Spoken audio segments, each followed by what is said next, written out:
Hello friends, welcome to my official YouTube channel. दोस्तों, आज के इस वीडियो में हम लोग बात करेंगे airports authority of India north eastern region का जूनियर असिस्टेंट का जो आपका अभी एग्जाम हुआ था फायर सर्विसेज एंड एचआर का, इसका क्या एक्सपेक्टेड कट ऑफ रह सकता है। देखिए दोस्तों, आप सबको पता है कि ये 3 अलग अलग वैकेंसीज़ के लिए ये आपका नोटिफिकेशन रिलीज़ किया गया था, जिसमें कि सीनियर असिस्टेंट इलेक्ट्रॉनिक्स, इसका मुझे सिर्फ और सिर्फ एक कैंडिडेट ने अपना स्कोर शेयर किया। ठीक है, जूनियर असिस्टेंट एचआर सबसे ज़्यादा जो स्कोर शेयर किया गया है वो इसी पोस्ट के लिए कैंडिडेट्स ने शेयर किया है, एचआर की पोस्ट के लिए। देखिए, और दूसरा है junior assistant fire services. Fire services में भी काफ़ी लोगों ने किया, बट जो जितना हमें डेटा चाहिए उतना प्रॉपर डेटा नहीं मिल पा रहा। अब इसमें भी क्या है कि जूनियर असिस्टेंट फायर सर्विसेज में जो भी कैंडिडेट ने अपना स्कोर भी दिया, उन्होंने बताया ही नहीं है कि बहुत सारे ऐसे कैंडिडेट हैं जिन्होंने बस ऐसे लिख के भेज दिया 63, 67, 73 फायर सर्विस। अब फायर सर्विस में किस कैटेगरी को बिलोंग करते हैं, ऐसे बहुत से कैंडिडेट्स हैं जिन्होंने ये स्कोर में लिखा ही नहीं है, मुझे बताया ही नहीं, ना ही अपना स्कोर कार्ड शेयर किया है। तो जिन भी कैंडिडेट्स ने अपना स्कोर कार्ड शेयर किया है, हमने सिर्फ और सिर्फ वही डेटा एनालिसिस किया है, क्योंकि वही हमारे लिए जेन्युइन है। बाकी तो जिसने ये लिख दिया, मैं इसको कैसे मान सकता हूँ कि ये सही है। और ना तो उन्होंने कैटेगरी बताई, ना ही क्या, बस लिख दिया फायर सर्विस 63। अब मुझे नहीं मालूम किस कैटेगरी का क्या है, तो इनमें बहुत दिक्कत आती, बहुत सारी चीज़ें नहीं समझ में आती हैं इनसे। तो इसलिए जिन भी कैंडिडेट्स ने स्कोर कार्ड शेयर किया और जिन कैंडिडेट्स ने प्रॉपर अपना कैटेगरी बताया कि मेरा इस कैटेगरी में इतना स्कोर है, ठीक है, और उसके बाद उन्होंने अपना स्कोर कार्ड शेयर कर दिया, तो हमने वही डेटा एनालिसिस किया है। सबसे पहले और सबसे इंपॉर्टेंट बात करेंगे जूनियर असिस्टेंट एचआर की। देखिए, यहाँ पर 2 पोस्ट आई थी, एक आपका अनरिजर्व कैटेगरी था और एक आपका एसटी था। अब यहाँ पर सवाल ये आता है कि जो हमारे पास स्कोर आया है, बहुत से ऐसे बच्चे हैं जिन्होंने 90+, 95+ स्कोर कार्ड हमें शेयर किया है। 95+, बहुत बच्चे हैं। जबकि आप देखिए यूआर में वैकेंसी कितनी है, सिर्फ एक। एसटी की वैकेंसी कितनी है, सिर्फ एक। अब मैं आपको जो हाईएस्ट स्कोर आ रहा है वो मैं आपको बता रहा हूँ, सिर्फ 2 कैंडिडेट हैं जिन्होंने मुझे हाईएस्ट स्कोर, जो जिनका सबसे हाईएस्ट है। वैसे दिया बहुत सारे कैंडिडेट ने जिनका 100+ भी है, 100+ वाले भी बहुत सारे कैंडिडेट्स हैं, बट 2 ऐसे कैंडिडेट मिले हैं जिन्होंने अनरिजर्व कैटेगरी और एसटी कैटेगरी में जिनका हाईएस्ट जो हमारे पास आया है। तो एसटी कैटेगरी में जो हमारे पास हाईएस्ट आया है वो आया है 108 मार्क्स, और अनरिजर्व कैटेगरी में जो आया है वो 105 आया है। ठीक है, ये 2 ही कैंडिडेट हैं जिन्होंने मुझे अपना स्कोर दिया है और जिनका ये एक्चुअल कट ऑफ आया है, उनका इतना स्कोर आया है, नॉट कट ऑफ, उनका इतना स्कोर आया। तो अब आप देखिए दोस्तों, सिर्फ 2 पोस्ट हैं और आपको ये पता है कि इसके बाद आपका कंप्यूटर प्रोफिशिएंसी टेस्ट होना है। सेकेंड स्टेप जो है वो आपका है कंप्यूटर प्रोफिशिएंसी टेस्ट।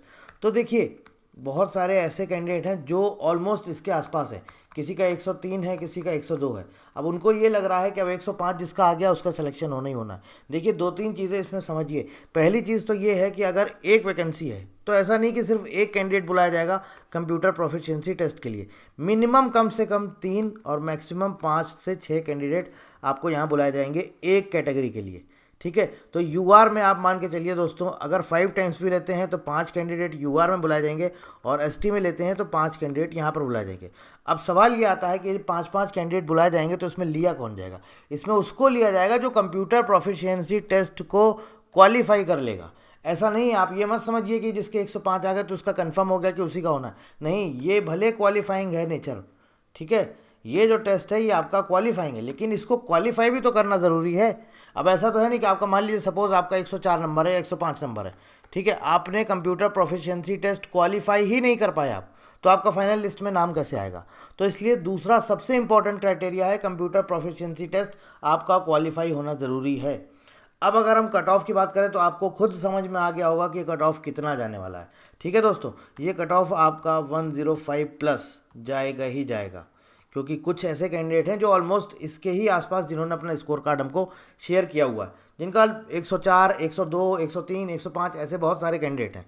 मतलब 8-10 कैंडिडेट 100+ मेरे पास आ चुके हैं। ठीक है, और उनका एक्चुअल स्कोर कार्ड भी हमने चेक कर लिया। तो ये जूनियर असिस्टेंट एचआर की बात हो गई। अब यहाँ पर सवाल ये आता है कि 5-5 कैंडिडेट आपके बुलाए जाएंगे अनरिजर्व कैटेगरी के लिए और एसटी कैटेगरी के लिए। अब ये देखना ये है कि 5-5 ही कैंडिडेट बुलाते हैं या 2-2, 3-3 बुलाते हैं, ये तो उनके ऊपर डिपेंड करेगा कितना इसका मल्टीपल कितना टाइम्स बुलाते हैं।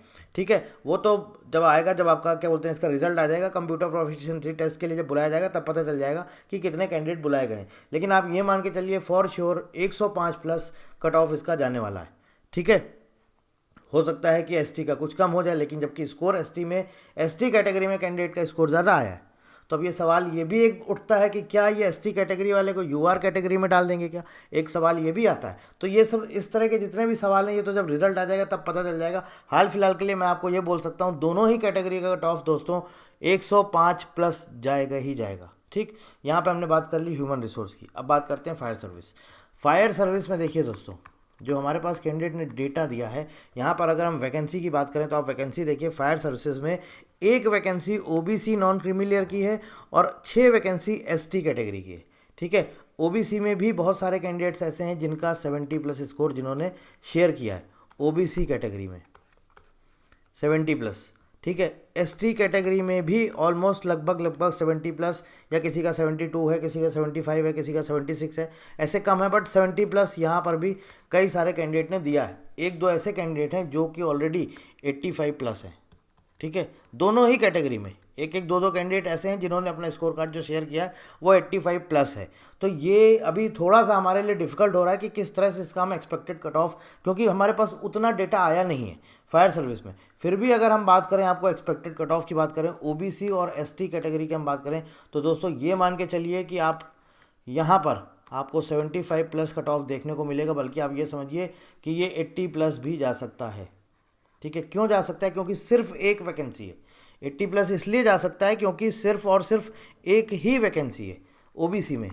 एसटी में हम भले मान सकते हैं कि हाँ ये हो सकता है कि ये आपका 70 से 74 या 75 76 के बीच में लाई करेगा। ठीक है, क्योंकि यहाँ पर 6 वैकेंसी हैं और यहाँ पर सिर्फ एक वैकेंसी है, तो ये आपको 80 प्लस कट ऑफ आपको दोस्तों देखने को मिलेगा। और ये मैं आपको वो बता रहा हूँ जब वर्स्ट केस है, अदरवाइज इतना कट ऑफ कम कभी नहीं जाता, ये ध्यान रखिएगा। क्योंकि वैकेंसी एक है और एग्जाम देने वाले उसके पीछे बहुत सारे कैंडिडेट हैं, तो ये मान के चलिए कि ये ऐसा नहीं है कि 80 प्लस कट ऑफ जाएगा। ये तो मैंने बहुत वर्स्ट केस में लिया है, आपको बहुत कम इसलिए बता रहा हूँ क्योंकि हमारे पास जो एक्चुअल जितना मुझे डेटा चाहिए था उतना डेटा आया ही नहीं है। गिने चुने 11-12 कैंडिडेट्स ने अपना डेटा भेजा है, उसमें भी क्या है कि किसी ने कैटेगरी नहीं बताई है, किसी ने सिर्फ स्कोर दे दिया है, किसी ने स्कोर कार्ड शेयर नहीं किया। तो ये हमारे लिए भी बहुत डिफ़िकल्ट होता है ऐसी चीज़ों को प्रेडिक्ट करना या एनालिसिस करना। आप समझ पा रहे हैं मैं क्या कहना चाह रहा हूँ? तो बहुत मुश्किल होता है, जब तक प्रॉपर हमारे पास डेटा ही नहीं आता है तो हम आपको कैसे बता सकते हैं। जैसे एचआर में है, हमें पता है कि कितना कैंडिडेट ने कितना कितना स्कोर किया है, उसमें 95 प्लस वाले तो बहुत कैंडिडेट्स हैं और उन्होंने अपना स्कोर कार्ड भी शेयर किया है, प्रॉपर एक एक चीज़ उन्होंने बताई है। लेकिन इसमें ये फायर सर्विस वाले में इसमें बहुत सारे ऐसे कैंडिडेट्स हैं जिन्होंने सिर्फ स्कोर भेज दिया बस, बाकी नहीं मालूम कौन सी कैटेगरी है, क्या नहीं, कुछ नहीं मालूम है।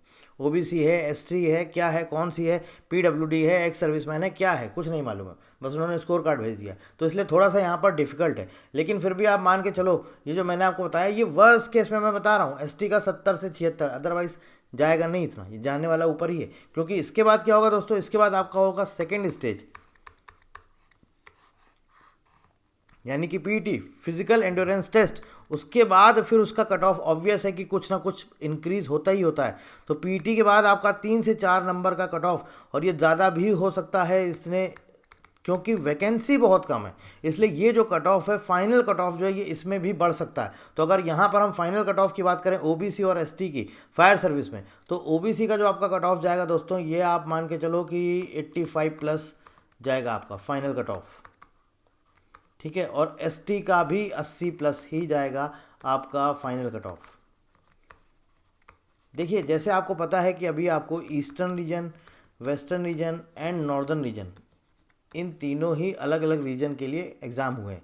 ठीक है, एग्ज़ाम होने के बाद क्या हुआ, बच्चों ने पेपर दिया, पेपर का रिजल्ट आया, रिजल्ट के बाद आंसर किया, उसके बाद बच्चों ने अपना स्कोर शेयर किया। तो हमारे पास डेटा बहुत सारे कैंडिडेट्स का आया, मतलब 100 प्लस हर एक रीजन में इतने, इससे तो ऊपर कैंडिडेट्स ने हमें डेटा दिया ही दिया है। तो जब इतने कैंडिडेट्स का डेटा आ जाता है और वो बताते हैं कि हमारा यूआर कैटेगरी है, हमारा ओबीसी है, हमारा एससी है, हमारा एसटी है, हमारा ईडब्ल्यूएस है, अलग अलग कैटेगरी से कई सारे कैंडिडेट्स का, बहुत सारे कैंडिडेट्स का डेटा आया, तो वो हमारे लिए थोड़ा सा प्रेडिक्ट करना आसान हो जाता है, थोड़ा सा कैलकुलेट करना वो आसान हो जाता है। लेकिन यहाँ पर प्रॉब्लम ये है कि बहुत कम कैंडिडेट ने डेटा दिया है, उसमें भी कई सारे कैंडिडेट ने आधा अधूरा डेटा दिया है, तो इसलिए यहाँ पर थोड़ा सा प्रेडिक्शन करने में कठिनाई आ रही है, दिक्कत हो रही है। फिर भी एक मैंने आपको बता दिया है, एक अप्रॉक्सीमेट अनुमान लगा के बता दिया कि इसके आसपास आपका कट ऑफ रहने वाला है। बाकी जब रिजल्ट आएगा आपको खुद ही पता चल जाएगा कि आपका कट ऑफ कितना आने वाला है। और साथ ही साथ अब सवाल ये है कि आपका रिजल्ट कब तक आएगा। तो देखिए दोस्तों, 28 मार्च को आपका पेपर हुआ था, आप मान के चलिए मार्च अप्रैल पूरा छोड़ दीजिए, अप्रैल एंड या फिर mid of May, April end और मे मिड, मतलब 10 से 15 मई के आसपास या उसके पहले पहले दोस्तों आपको सीबीटी का रिजल्ट आपको देखने को मिल जाएगा। ठीक है, 15 मई के पहले पहले आपका रिजल्ट, पूरी उम्मीद है 15 मई के पहले पूरी उम्मीद है कि आपका सीबीटी का रिजल्ट डिक्लेयर कर दिया जाएगा। ठीक है, बाकी कुछ पूछना चाहते हैं तो वीडियो के नीचे कमेंट कर सकते हैं। सीनियर असिस्टेंट इलेक्ट्रॉनिक्स में मैं आपको बता रहा हूँ, जो मुझे वैकेंसी आप देख रहे हैं यहाँ पे 5 वैकेंसी हैं अनरिजर्व कैटेगरी की, और इसमें एक एक्स सर्विसमैन की वैकेंसी इंक्लूड है। लेकिन सवाल ये है यहाँ पर, वो ये है कि यहाँ पर मुझे सिर्फ और सिर्फ एक कैंडिडेट ने अपना डेटा शेयर किया, तो इसलिए मैं प्रेडिक्ट कर ही नहीं सकता हूँ, बता ही नहीं सकता हूँ कि कितना कट ऑफ जाएगा। ठीक है, बाकी जो दोनों पोस्ट के लिए जितना हमारे पास डेटा आया वो मैंने आपको बता दिया। फर्दर कोई आपकी और इसके अलावा कुछ क्वेरी है, कुछ पूछना चाहते हैं तो आप वीडियो के नीचे कमेंट करके पूछ सकते हैं। So thank you very much and thank you for watching.